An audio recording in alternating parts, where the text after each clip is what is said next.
নমস্কাৰ বন্ধু বান্ধৱীসকল আপোনালোকক মোৰ ইউটিউব চেনেললৈ স্বাগতম জনাইছো মই আপোনালোকৰ মাজলৈ লৈ আহিছো এটি বিশেষ ৰেচিপি কচুৰ জালুকিয়া আঞ্জা আৰু এই আঞ্জাখন ৰান্ধিবৰ কাৰণে মই কেইডালমান কচু আলু আৰু দাইল লৈছো এইখিনি প্ৰথমে মই বইল কৰি লম আহকচোন আমি কচুখিনি প্ৰথমে বইল কৰি লম মই জুইতে বনাইছো আঞ্জা বেছি সোৱাদ লগা হয় খাবলৈ এয়া উতলিছে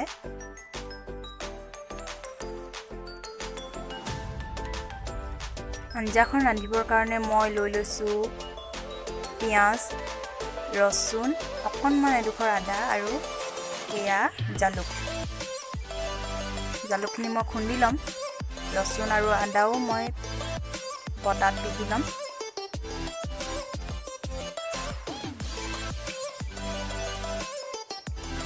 এয়া উতলিছে আমি সম্পূৰ্ণকৈ বইল কৰি ভিজাই লম কেৰাহীখনত মই তেলত পিয়াজ দি দিছো আৰু ইয়াতে ৰসুন আৰু আদাও দি দিম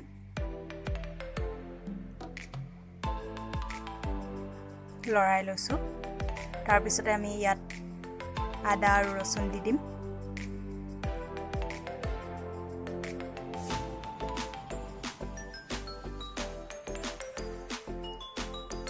ইয়াত আদা আৰু ৰসুন দি দিছো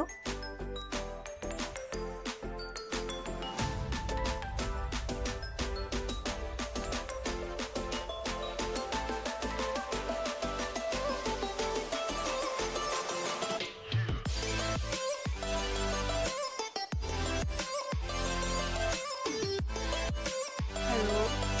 ইয়াত এইখিনি হ'লেই আমি বইল কৰি লোৱা কচুখিনি দি দিম তাৰ আগতে আমি এই তেলতে হালধি দি লম আৰু লগত জালুকো দি লম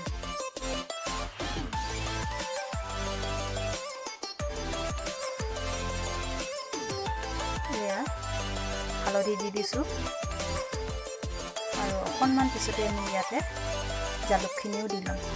খুন্দি লোৱা জালুকখিনি ইয়াতে দি দিম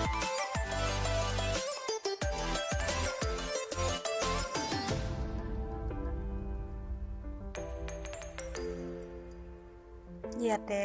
খুন্দি লোৱা জালুকখিনিও দি দিছো এতিয়া আমি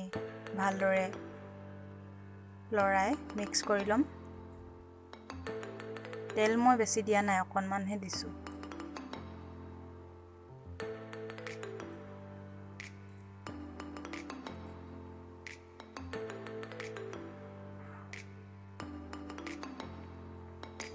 ইয়াতে বইল কৰি লোৱা কচুখিনি দি দিম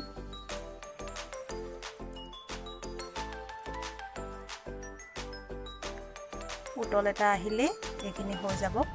যেহেতু এইখিনি সম্পূৰ্ণভাৱে ভিজি আছে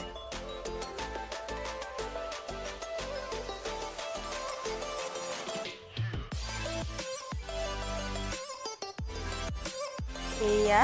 আমাৰ কচু শাক ৰেডি হৈ গ'ল দেখিছেনে ধোঁৱা ওলাই আছে এটা ধুনীয়া কালাৰো আহিছে